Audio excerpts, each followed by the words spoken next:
Good Wednesday morning, and today we'll be talking with Dr. John.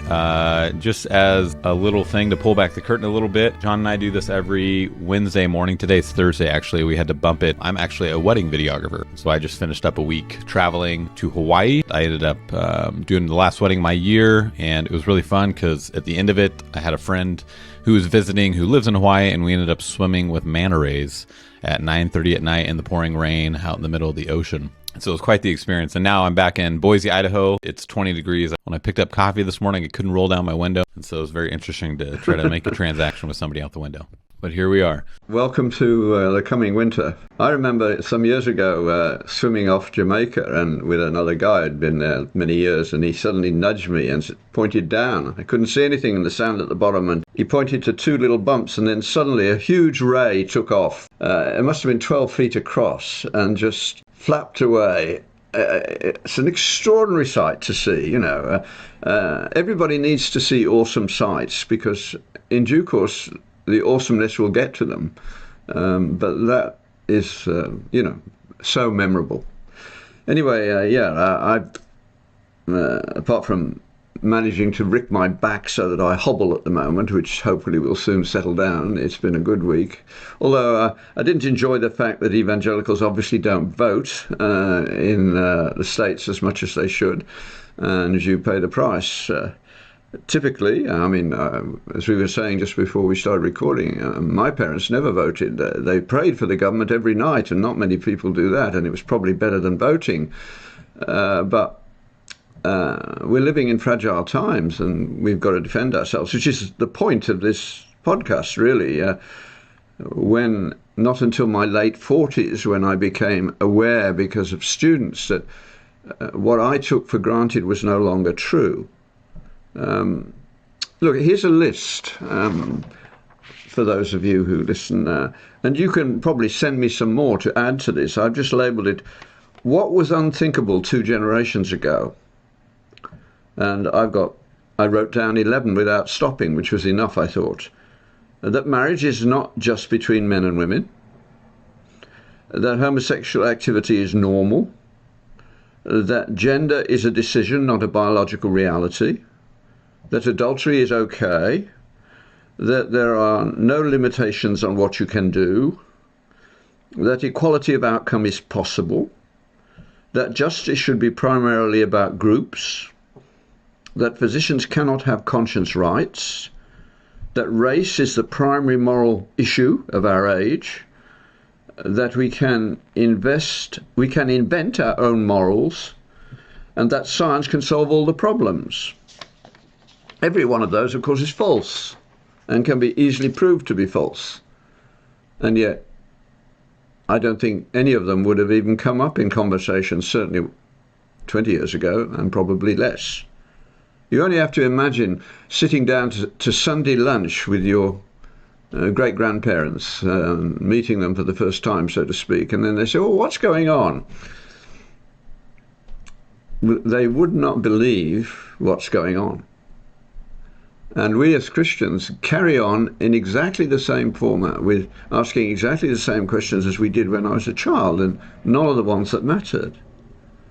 So I believe that the story was true. I guess what I was gifted with is a certain amount of cynical intelligence, even as a little boy, and I was always interested in history. So even reading before I was pubertal, I knew that Christians had died in the hundreds of thousands rather than throw a bit of perfume into a fire in pretended worship of the emperor. They wouldn't do it. They preferred to be massacred, well, individually so, and they took their children with them because they didn't want their children to grow up as pagans. We're not in the same league as those people.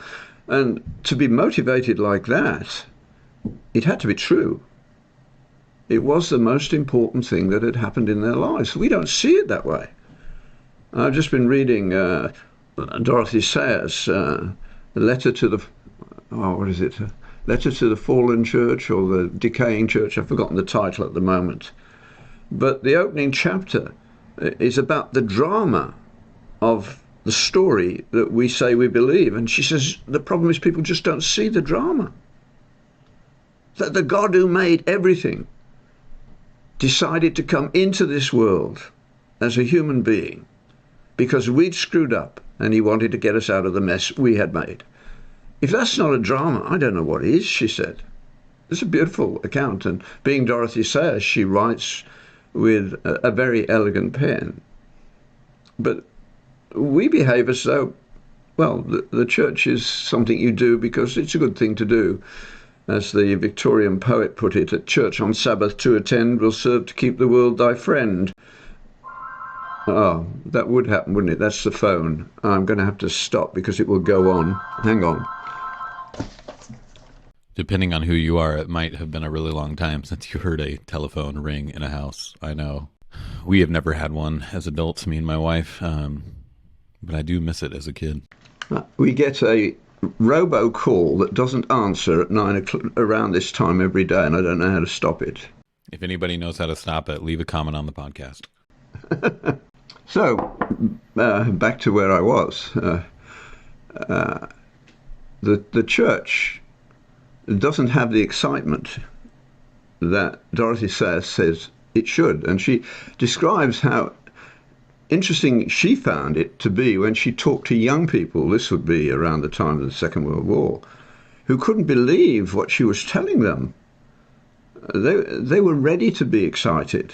But no, they never thought of church as a place where excitement happened. But for the early church, it did.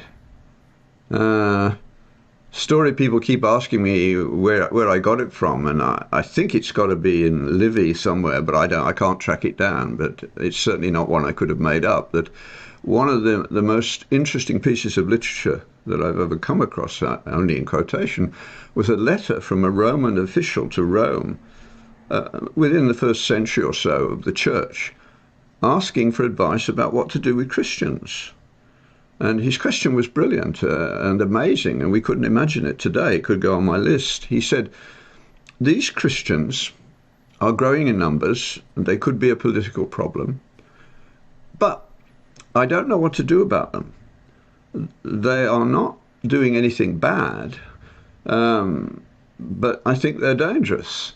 And he said, in particular, unlike everybody else, they don't get rid of their babies when they don't want them.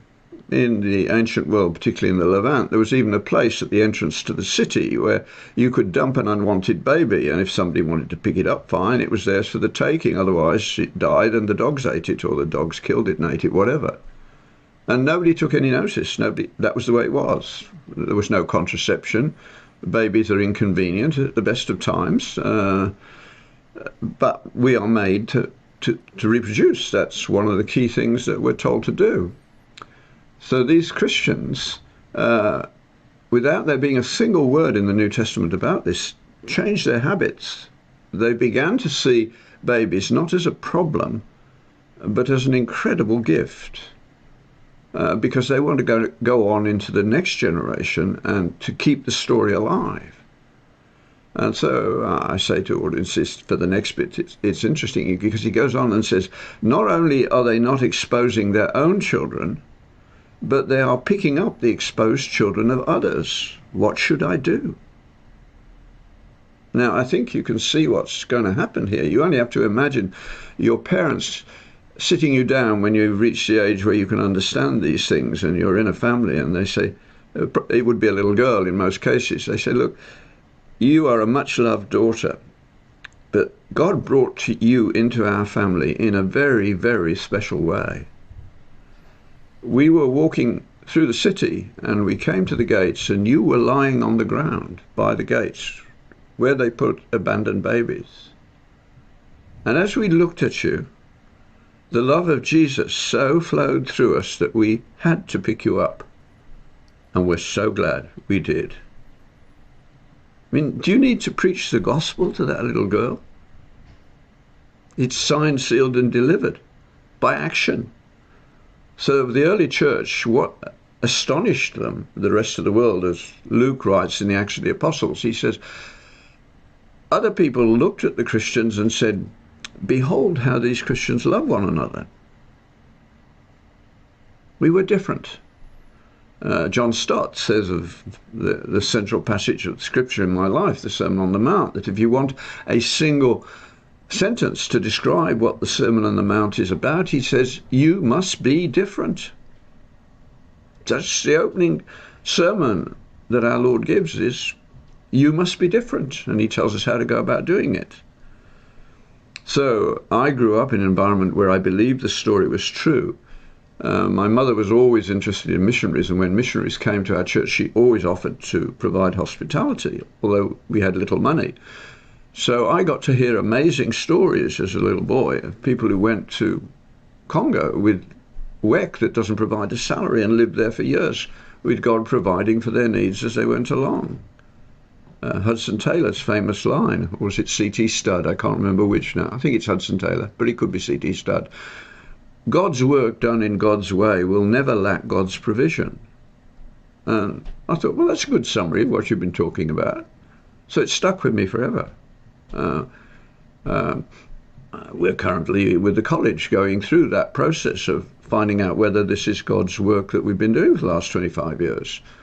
I think it is, but it's not financially viable, and it's not advertisingly viable when I stop traveling, because I'm the only advertising we can afford. We need some way to solve that problem, but that's not my problem. From my point of view, that's God's problem. And we'll see what happens. I think we've probably stumbled on the solution, because there are many people, if the sort of people I would like to listen to this do listen to it, one of the things they all recognize is that school is now a dangerous place, because the woke establishment have got into the Faculty of Education, and they're teaching children in kindergarten, or certainly in the first few grades, that there are 57 different sexes, or whatever they want to say. I mean, they're supposed to be teaching children to be functional in the world, not confusing them because the adults are confused, but that's what's happening. So it was the slow and steady realization that the world around me was changing, and it was not changing in a good way. I listened to great preachers because I liked listening to somebody who could preach. As a student, for 5 years, I listened to Lloyd Jones, Stott, Dick Lucas, Ken Pryor, people who preached proper sermons. I still remember some of them. I started listening to Lloyd Jones. What did you make of him? He wouldn't go down too well in church today, would he? Oh, I'm super impressed. Some of the nuances that he had, I see in the way you talk, or the way you explain things. Yeah. But also, I was going through Romans, and, he's taking 1, 2, 3 verses at a time and diving really deep into them and making sure that his congregation understands it before he jumps to the next part, because he essentially says, you won't understand the next part if you don't understand this. Yeah. I was in his church on Friday evenings when he was doing the Bible study on Romans, which you're listening to. And in 5 years, he got through one chapter. He took 3 months off in the summer, but and it was never boring. But he linked everything together. He didn't use narrative enough. He said that at the end of his life. He said, if I did it again, I'd use narrative a lot more. And I took that seriously, and especially when I realized that our Lord teaches primarily by storytelling. Somebody comes and asks him a good question, like the rich young ruler, and Jesus in effect says, well, that's a good question. Let me tell you a story. And out comes the Good Samaritan. And he says, now I think you've got something to think about. It is amazing that Jesus never wrote anything down. We can't find his handwriting anywhere. It's only recorded as writing once, and that was in the sand. But his stories have had more impact on the history of the world than any other storyteller, by far. And those stories form a culture. And that's what I'm driving at in these short talks, is forming a culture. We used to have one. You in America were particularly blessed to be unique in the history of the world, not in who you are, but with what you were gifted, described by de Tocqueville so well. It's amazing that a French aristocrat had to come and tell you what you were gifted with. And he understood, subsequently summarized by Chesterton, as America in the 18th century and early 19th century was a country with the soul of a church. You were blessed that you were so big that you couldn't have a strong central government directing everyday life, because there was no telephone, there was only railway, and it was a huge country. So that's why you're so strong locally, why your July celebrations, people join in, because that's what you do in your society, and you do it well. I love traveling in America because I say you should make me responsible for advertising America, because the world thinks that Hollywood, San Francisco, New York, Massachusetts, Boston are America, but they're not. They're the aberration. They're not America. The America I know, in small places where I'm very happy to go because I always enjoy it, is hospitable, very hospitable, responsive, and they still have a community spirit to a considerable degree that you certainly don't find in the ghettos, where young black men are killing other young black men at an incredible rate. And Black Lives Matter activists are trying to say it's a result of white supremacy, when it's clearly not. Fortunately, people like Glenn Lowry and John McWhorter, who are black scholars, and Tom Sowell and several others, are making case, no, it's not. It's not about race, it's about culture. And that particular culture at the turn of the last century, illegitimacy rates amongst black families, not the last century, I guess shows how old I am, in the early 1900s, the illegitimacy rate in white and black families was roughly equivalent. And before silly things like minimum wages were brought in without thinking carefully, as Tom Sowell points out, a black boy in his teens was more likely to have a job than a white one. Minimum wage destroyed those jobs, and therefore destroyed what every teenager needs. They need an objective that requires money, and they're told to get a job to do it, because they really want the bicycle or whatever it is they want. They learn to get up at 6 in the morning and be at work at 7 or whatever it is. They learn all those disciplines. They're not actually bothered about the wage. They're bothered simply about how long will it take me to get my bicycle. But that's an important learning experience. Now it's not happening, so they hang around on the streets, form gangs, and start killing one another. That's a cultural decay, and it is caused by the government. How did we get there because of minimum wage? It's Sowell does it beautifully. You'll find him talking about it not infrequently when he's interviewed, he's asked. But the essential feature is that people thought that minimum wage would be a good way of increasing the income of the poor. But it didn't work that way, because what minimum wage actually did was to make some jobs no longer viable.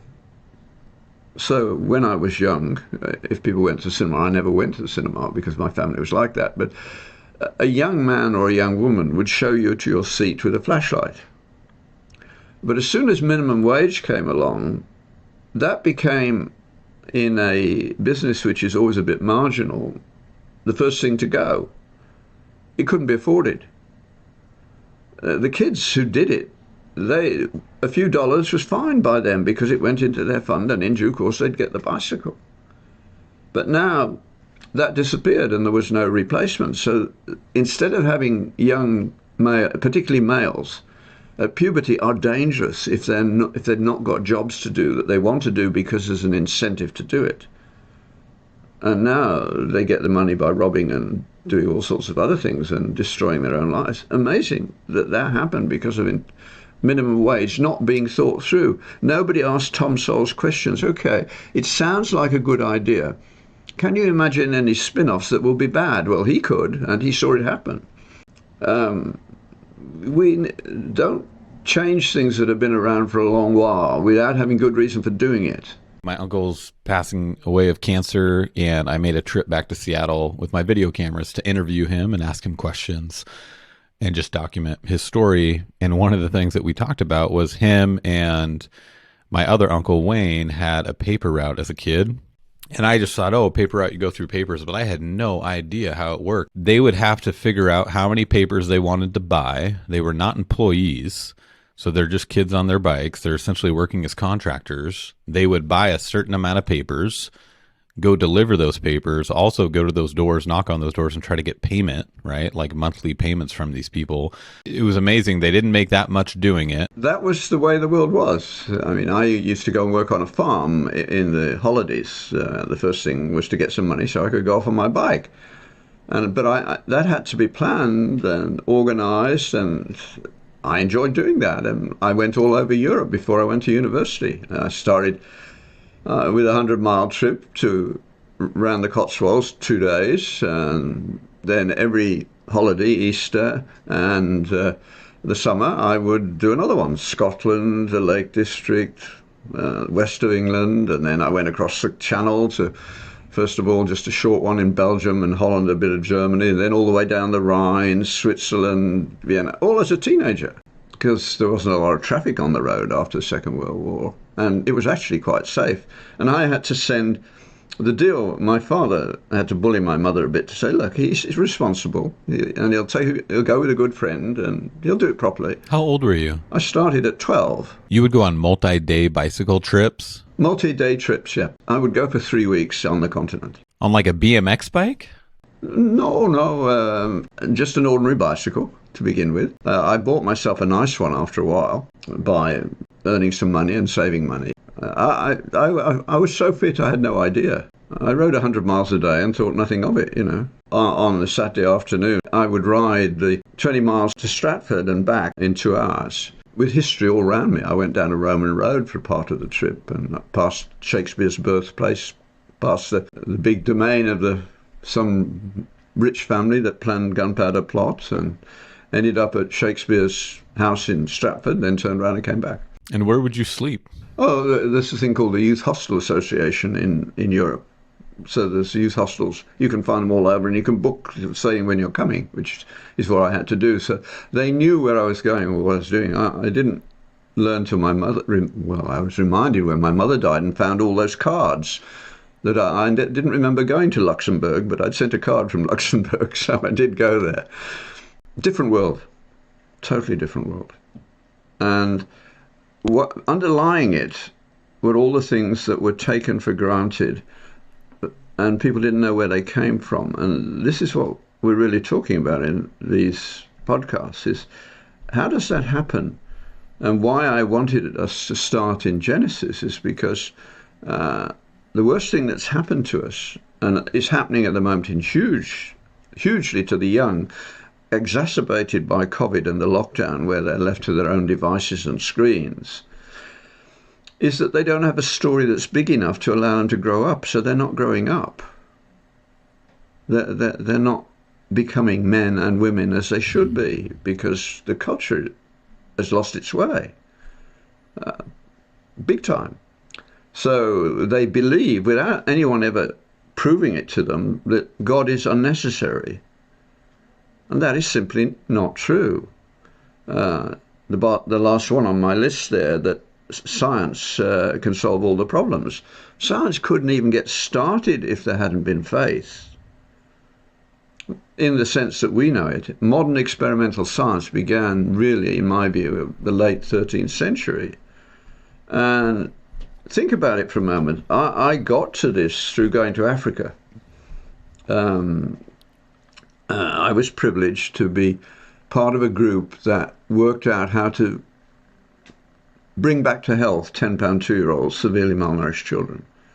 An absolutely fascinating job. For 7 years I had this amazing job with a group of others who came and went, but 3 of us stayed all the way through, 4 of us stayed all the way through. We'd picked it up where they'd already got the mortality rate down from about over 50% to about 30%, but we went the whole way. And when I left Jamaica in 79, the last 100 babies to go through the unit before I left, we saved every one. So we'd done the job, and the proper treatment is so counterintuitive that mission trips to places where there are malnourished children are usually dangerous to the children because the proper treatment is so counterintuitive. But that's beside the point. We'd done the science. We'd shown that even the worst babies could be saved. If we kept a baby alive for 6 hours, we were going to save it. Because it had lived in a malnourished state. It had been inadequately nourished since it came off the breast, which was usually 18 months before. So for 18 months it had been inadequately nourished, but was just about alive. And we learned how to reverse that process. So being scientistic, thinking that science could answer the questions, I presumed that I would watch the decline of malnutrition very quickly. It didn't happen. I used to give graduate students the task of finding a nutrition education program in Africa that had worked. I knew there weren't any. If you put into the evaluation the requirement that you remove all higher level education, expatriate input, all input from the environment where malnutrition is occurring, and see whether anything survives the removal of those people. Can it be indigenized? Like Christianity indigenized saving children's lives. That was a story that came into their lives by the Holy Spirit and changed it. And that education worked, just like snap, done, and changed the whole demography of the Western world. But this wasn't happening. And a few years after I left Jamaica, about 7 years later, I was bullied into going to Africa again to help set up a missionary hospital, improve their treatment of malnourished children. I didn't want to go because I knew there was no literature showing that nutrition education worked. But I was bullied and I went, and there's a whole series of stories. But the essential thing was that the first year we were there, we went for a year in the first instance, and all my children worked for me, resuscitating malnourished children. They could do it. Not as well as we did it in Jamaica, but they were using a mud hut as their place to look after the children. And they fed them and they got them going again. They all had children die in their arms, but that didn't do them any harm because they saved many more. And they were much appreciated by the Africans who started naming their children after my children because of it. So there are these strange English names, Jonathan and Kathy and Nicola, in the middle of the Utumbi Mountains. But we came back at the end of a year or so, and I could already measure the decline in the program. When I left, it started failing, despite the fact that the person running it was an African who had a degree in nutrition from an African university. And then was a moment of truth for me, because one of the nurses I'd trained to recognize and treat malnutrition in its early stages, where it's very easy to do it, had his own child die of malnutrition. Now, that was an insult. And I said to him, what on earth happened? And he told me that he was going to lie by looking at the ground and not at me. So he gave me the answer I wanted, which is, I was slowly beginning to learn that because they don't see the world the way we do, they know what we're looking for, so they give us what we're looking for. So he said, well, we didn't feed him properly, but I knew he didn't actually believe that was the cause. So I went to my supervisor and said, go and find out what he really believed. And of course, what he really believed was that an evil spirit had taken the child's appetite away. So he had paid for the witch doctor, and the child had not been fed properly. And the child died. Now, don't laugh at that if you're tempted to, because we're getting close to the same state again. If you live in a world where children die randomly, apparently, in the first 5 years of life, where you have the worst governments in the world and nothing is secure, evil spirits make sense of that. We all need a narrative that makes sense of our lives, and we'll get back to the point of this whole thing in due course. But we are losing a narrative that makes real sense of our lives and made the Western world possible. So I was now facing the fact that it wasn't possible to teach what I wanted to teach in a way that worked because they didn't have the prerequisites. Gulliver's Travels, Jonathan Swift was right. He has people trying to build the house from the top down in Brobdingnag. He could see what was happening. We're trying to reconstruct our world every now and again without paying attention to the foundations. Now we've got a generation that has no foundations, so we're in deep trouble. We no longer know how much of the scientific literature is fabricated. And if there is no God and it's all about you, why wouldn't you fabricate a paper if that advances your career? That's what's happening. Every now and again, it takes about 10 years to prove it, so that's 10 years income. Not a bad deal. So that's where we're at. Trust levels are dropping precipitously, and smart academics are recognizing it. My favorite being Robert Fogel, now dead, Nobel Prize winner in economics, who wrote a book around 2000 about the loss of trust being the major problem that faces the Western world in the next 50 years. He's already proved to be absolutely right. He predicted the 2008 meltdown, which was not a technical failure, it was an ethical failure, both on the government side and on the banking side. You see it in medicine. Trust levels are dropping precipitously, and justly so, because doctors who will emasculate a confused 15-year-old boy for money without thinking about what that 15-year-old boy is going to feel like when he's 25 and he would have had his pubertal growth spurt and not be a scrawny little kid who gets bullied. But now he's a eunuch dressed as a girl. That's not progress. But that's where we're at. So I had to start thinking about that seriously. And that didn't appeal to my wife because I wasn't doing anything. I'd straightened out the pediatric ward, or not straightened it out. I helped it keep it going as it should. But it was back to square one when I arrived. So nothing of permanent value was happening at that level, except the lives that were saved, of course. But I wasn't there to save individual lives. I was there to try and understand the problem of malnutrition, which, if one did understand it in a real way, would have a huge impact, because most under 5 deaths in the developing world, malnutrition is a key element making it lethal. Yeah, they die of an infection or they die of whatever, but if they hadn't been malnourished, they would have survived. So, fortunately, the mission doctor, who's a good friend, Tim Kratz, said, no, I don't want you to spend all your time doing clinical medicine because I know you'd enjoy that, but if you can help us really get a grip on this, it would transform the whole practice of pediatric medicine in Africa.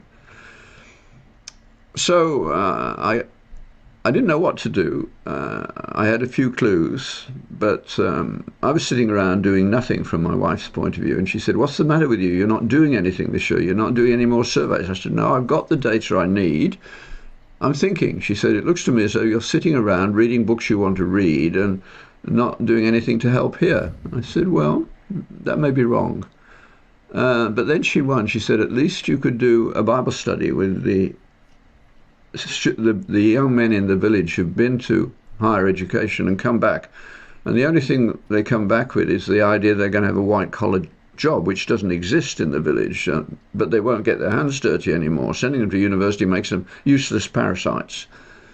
You can see that in many places in our world now. People propounding absolute nonsense, being paid large amounts of money for propounding it. That's parasites living off the rest of us, the taxpayer. Those who say that we shouldn't pay for education that doesn't have a benefit, they've got a point. The benefit may be a long time in coming. But she said, you should do Deuteronomy, that's interesting. I think they'll like it. I had been introduced to what Deuteronomy was really about by some brilliant lectures by Bruce Walke, and so it had got under my skin. And so I started doing it. And the young men loved it, and they brought their friends. And it was a bit slow because we had to go from English to French to Swahili to the tribal language sometimes. But I'm sure I've told this story before, but God actually sent me a translator, which sort of shakes you up a bit. Yeah, it doesn't matter. People say, I like hearing the stories again, because you can then play them to someone else and you can watch their response and you get more out of it second time. So I'm not bothered about it anymore.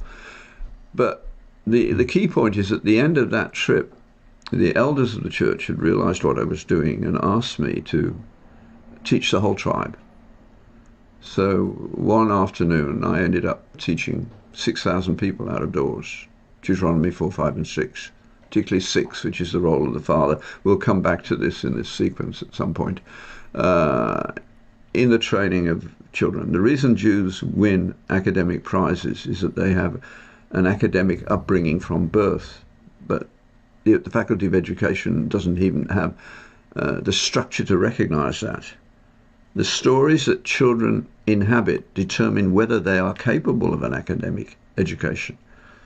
And what the Bible does, and the key verse for Jews is Deuteronomy 6, Hear, O Israel, you shall love the Lord your God with all your heart, with all your soul and all your strength. And I ask audiences what comes next, and honest, biblically literate ones will say, and your neighbour as yourself. I say, yes, but not in Deuteronomy 6. That's actually Leviticus 19, and Jesus quotes that in the New Testament. Usually he quotes Deuteronomy. Deuteronomy needs more explanation, which Jesus didn't want to give at that point, I presume. So, and they are these words, and they're addressed to men. These things should be upon your heart, and you shall teach them diligently to your children when you sit at table, when you rise up, when you lie down, when you go on a journey. And what the father's job is, because whether he likes it or not, he has children see their father differently than their mother, and there's an authoritative element to that. So if dad says going to Sunday school is important, but he doesn't even bother to go to church, it's not going to work. But most importantly, we need to transmit all the stories of the Bible to our children before the age of 7. And what we have done when we do that is give them the moral reference bank that is the foundational structure for Judeo-Christian civilization, which is what we actually live in. Whether it's decaying, so it's easy to neglect this reality. But the important thing about Jewish history, unlike any other national history, is they don't tart up their heroes. He did evil in the sight of the Lord. He did evil in the sight of the Lord. So a Jewish child going through the history of the Jews realizes that we get 9 bad kings for every good one. So they take that insight without thinking about it, without working out how they did it. That intuitively makes them much more shrewd than the rest of us when they're bargaining with people, because they say, it's 9 to 1 on that this guy is trying to cheat me. I better find out. Whereas we teach our children the opposite, because that's nice. We teach them in church to be kind, not to say anything that is unkind, but we should at least say that you need to speak the truth at all times. Truth is more important than being kind. In fact, it's unkind when a teacher doesn't tell a child the truth about what they currently want to do, whereas now they're taught to affirm anything they want. That's a disaster. So I learnt, I taught them at the end of the afternoon, I said, I'm your older brother in the faith. I know that this area of Africa was blessed with a revival in the 1930s, the Rwanda revival, and some of you alive today have memories of that. And I've heard people say, well, it was so, we danced in the streets with joy because we were set free from the fear of evil spirits to a degree. Not enough, it doesn't happen that quickly. But nobody had taught them, as Martin Lloyd-Jones and Stott had taught me and others, how you are to build on that foundation. The way Christ comes into our lives, none of us really understand, but it's absolutely undeniable if it happens. It is who you are. So that's a gift from God. As Jesus says to Nicodemus, you can't get to where you want to get to be a teacher like me from where you are now. Unless you are born of the Holy Spirit, you cannot comprehend the kingdom of God. The understanding of the gospel is not something we are capable of. It's a gift. And when it comes, and I think God gives everybody a chance, but I'm not sure of that. That's his province, not mine. But it comes in under the radar, and if you're receptive, that's it. It's a done deal. If you grow up in a Christian home, it often takes much longer. Often when you get to your 20s or when you start a family, there are various points along the way where you realize you're not doing as well as your parents because you've taken the gifts that come with a totally secure home. I mean, I grew up in a poor family, but I didn't know we were poor. Children don't. I mean, the first people to recover from the war in Rwanda were 2-year-olds who, once their parents had a blue tarpaulin set up in a camp, they now had home and they started playing again. The parents were not going to recover like that. So I was loved, I was fed, I was watered, clothed, all the things that mattered were there. Most importantly, I was loved, and I honoured my parents because I could see they were good people. But I had to get to my 40s before. I mean, what I've just recounted, I was 48 when that happened. And I began to realize, oh my goodness, the world that I love is going to fall apart because we're biblically illiterate. We don't have the story underpinning us. So my working class area of Birmingham, where nobody went to church, 3 families out of 400 houses, I think, went to church that I know of. But we still kept the Bible in school, which you threw away in the 60s. And so there was a chapter of the Bible every day in school. We even had to recite Psalms as a class. We had to be able to do it oral recitation. And there would be one morning during the year in elementary school where every class would stand up in front of the whole school and recite their psalm. I can still remember Miss Crockett coaching us to who shall go into the house of the Lord, and he that hath a pure heart, and she got us excited about it. So that was the normal education of many young people, and even to this day the Bible is still read in school for cultural reasons, because the people in Britain at least realised if you don't know the Bible you can't read Shakespeare with understanding, because you won't understand the metaphors. Where he invokes a biblical allusion, you're lost. Even kids reading Tolkien don't see what Tolkien is saying frequently, because there are multiple biblical allusions in The Lord of the Rings in one way or another. You don't pick them up. You don't really understand. You enjoy the story, but you miss the meaning. So we are a society that knows every word that it uses, but not the meaning of those words when they're put together. So in what we've done so far in this series about bringing the mind together, back into the church, it's got to be done by questions. And the first question is always the same. In the beginning, what or whom? Push back. Firmly and vigorously demand from the opposition that they respond. Which are you going to believe? We know, because we all believe the Big Bang happened, but it happened. What or who banged is the question. We don't know the answer to that. Cosmologists and quantum physicists talk about God because they have no option in a way. They're not like biologists who are still trying to pretend you can get by without God. They just glide over it. But in due course it gets to them. So it's not surprising that there are many well thought out Christians at the higher levels of physics. That's the safest department to go to in the university if you want to keep your faith alive. I think it will be followed shortly by molecular biology for the same sorts of reasons. It's just too overwhelming and it can't happen by chance. We're not stupid. We've got the most powerful explanatory story there is. It's not a problem to us that that's the way it is. It's what we would have predicted. And I've already introduced you in this series to Leon Cass. I hope some people have bought Reading Genesis for Wisdom by this stage. It's a long read, but it will change your life. But there's an atheist saying, I wanted to go back and understand why my great-grandparents had fallen victim to Marxism. He at the time of writing that book didn't have an active faith. I don't know whether that's changed now. Probably it has. It will change, I'm quite sure. He says, we don't have meaning. 1987, Bloom's Closing the American Mind, another Jewish scholar of the First Order, not a Christian, but recognized without the Bible I cannot teach. because I need my students to recognize the biblical metaphors, Old and New Testaments. We can only talk to one another in metaphors. We talk by showing one another pictures, just like with a cell phone. And we did it with words, which is better because language is more nuanced than image. An image, what you see is what you get. Language is not like that. It's richer than that.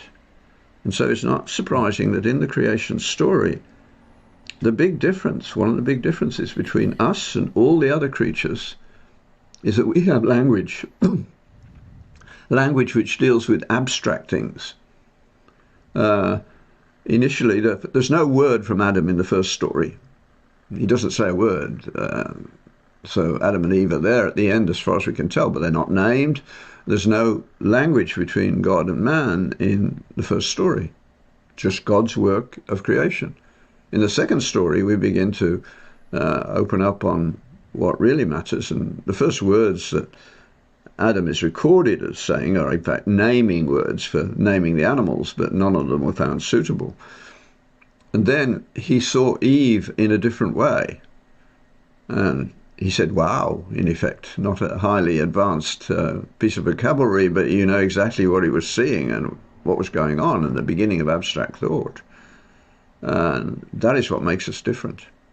That's why Frost wrote the White-tailed Hornet, such a lovely poem, pointing out that when we start thinking of ourselves as just animals, therefore driven by instinct, it takes away instead of gives. It takes away our humour, our conscientiousness, and our worship. And that's a loss. Even Dawkins likes going to evening prayers in the Anglican service. He says he goes because it's beautiful, but it also has content. He can't listen to that and not be changed by it in the long run. But it's years before things that you saw and thought you understood suddenly become real in a different way. The Bible is the book for doing that. I mean, I read the Sermon on the Mount or heard it read many, many times, and then God got to me and it came to life. So it now takes me, if I was to do an exposition of the Sermon on the Mount, it would take me 3 hours. That's where we're at. So giving our children the narrative power to ask the question in the beginning, what, and showing them how you can say, well, it's either a mind or it's matter, and it's not matter because we know that entropy is real. So back to this critical point of where we've got to in terms of narrative. So Frost puts it, we were lost piecemeal to the animals, like people thrown out to the wolves. Only our fallibility was left us, and this day's work makes even that seem doubtful. I mean, the anger at George Floyd and all that sort of thing, totally legitimate in many ways, but not set in a context that made any sense. If they thought of it as a cultural story instead of a racial story, I mean, we have 99% the same DNA as a mouse, you know. Our DNA, just one little bit of it that determines skin color is the only thing that makes race and some facial features, but it's a small part of the whole.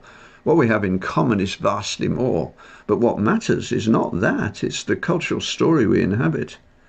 And of course, the anti-colonialism, the anger, I understand. If you grow up as a black kid at the moment in the ghettos of Chicago, it doesn't look like a fair world. But getting angry is not going to fix it. And you need to go back and think and work out why things happened. And we'll do this over the weeks that continue, if they continue, if people support us sufficiently to continue. We'll work our way through that. But it is an astonishing story.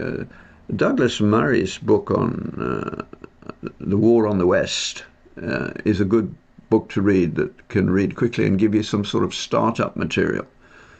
But the War on the West, Sally, your wife, told me to grab that, and I grabbed that, and I was actually just talking to my friend about it this last weekend when we were in Hawaii, because it just sets a stage and a framework for something I've seen happening, but I couldn't articulate. He does it very well. And he's an ex-Christian on his way back. He says, I'm 99% Christian. He and Peterson on a journey they're interacting with along the way, and there are multiple others as well, Dave Rubin as well. They realize that meaning matters. So, I mean, Jordan Peterson now does a Monday, he calls them Mondays of Meaning. Every week he does another video on meaning on Monday.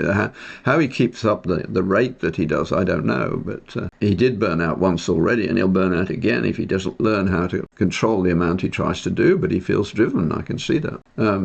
What Douglas Murray is giving an account of is well done. So, but from the Christian point of view, the book to read at the same time is Leslie Newbigin's Foolishness to the Greeks, because Newbigin, who went to India as a liberal missionary, came back as an evangelical, and the book is about what would a meaningful presentation of the gospel look like today. Now, he's writing 50 years ago, so you can put that alongside what Murray is pointing. I mean, what gets to Gordon Murray, and he's not alone. Tom Holland is another example of a young man who's realizing as they do their academic work that all the things they cherish, they really love, came out of a Judeo-Christian history. Classical music, architecture. Nobody could build a Gothic cathedral like the Gothic cathedrals that were built without any hydraulic power or electrical power. You have to go and look at them to realize what an astonishing feat this was. Art, science, experimental science only happened in the Judeo-Christian world. And now you see angry young women, was the one I'm thinking of at the moment, in Cape Town University, for instance, going on about decolonializing science. Now, I understand what she wants to have a sense that you could get it all from being black. Well, get rid of the black thing, get rid of the race thing, and start thinking about culture. Two of the best students I've ever had anything to do with were black. It's got nothing to do with intelligence. As long as they're properly nourished, we won't be able to make proper accounts of what interaction, if any, there is between race until proper nutrition in Africa has been going on for some time. 45% of African children don't reach their height potential. That means their brain has also been inhibited by growth, so that they're doing very well, and they're still not back up to proper nutrition in many cases. You see what's happened to them once they get here. They grow in height, they dominate entertainment and sports and the like. You can see what's happening, but the long-term work of being a scholar, they're coming up there as well. We do have the Tom Souls and John McWhirters and Glenn Lowry and others. It's only a matter of time. And then we can be, we shouldn't even be thinking about race. It becomes a meaningless category. It's only a correlate anyway. What we want is better education. In particular, in North America, we all need to repent on the lack of fathering that's going on in all communities. And if that doesn't get fixed, there's no way that we will have better things going on. Sally and I were listening last night to Peter Thiel on Uncommon Knowledge, talking about what worries him about the modern world is that there's nothing happening at a deep level. We're not making progress. We've stopped progressing. We're just making more of the same to a very large degree. The science that did extraordinarily, absolutely new things up until the 1960s, but it's not going on in the same way. He's right. Read the history of science, how it got going. They're starting from nothing, and what they were able to do within a century or so of the first experiment is just astonishing. We don't have the like today. Kepler, great Christian man who had an incredible life which would have destroyed anybody else's capacity to do anything. He had to start again time and time again because of the politics of the time and all the rest, and his own cussedness probably to a degree. But when he got Kepler's laws, he wrote in his lab book a prayer of thanksgiving, because he said, I didn't discover these, they were shown to me. Because he took seriously an error of 5 minutes in the arc of Mars, which appears to do a loop viewed from Earth. That loop, of course, is explained by the fact that both Mars and the Earth are going around the Sun. It's an artifact. It doesn't do a loop. It only appears to do a loop because of the interaction of the two movements. But for the first time, Kepler had his hands on data for which he knew the error. He knew it couldn't be more than or less than. Tycho Brahe was the first person to do that. He realized when you make a measurement, it's plus or minus. The better you get, you're narrowing down the tolerances so they become less and less important. But the data that Copernicus worked with had no such, he couldn't work out the difference between good and bad data. But with Tycho Brahe he could. And so he knew that that was not the truth, it was an artifact. And it had to do with orbits. And ultimately it confirmed Copernicus's insight, which had been made long before by many people. And he gave thanks to God for it.